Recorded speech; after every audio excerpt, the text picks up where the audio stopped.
তোমার রব কি বলে জানো? তুমি যাকে আমার চাইতে বেশি ভালোবাসবে, আমি তাকেই তোমার কাছ থেকে দূরে নিয়ে যাব আর তোমাকে বড্ড একা করে রাখবো। তিনি আরো বলেন, কখনো বলবে না যে তাকে ছাড়া আমি বাঁচবো না, কিন্তু আমি তোমাকে তাকে ছাড়াই বাঁচাবো। পিছনে সব আবেগ কেড়ে নিয়ে তোমাকে দিব্যি সামনে এগিয়ে নিয়ে যাব।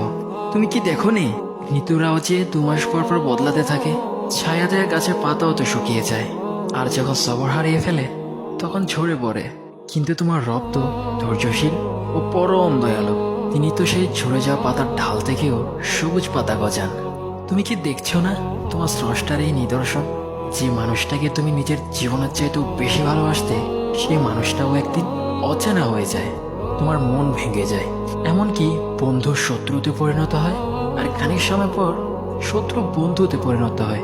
যে মানুষটাকে তুমি নিজের জীবনের অংশ ভাবতে, সে মানুষটাও প্রতারণা করে।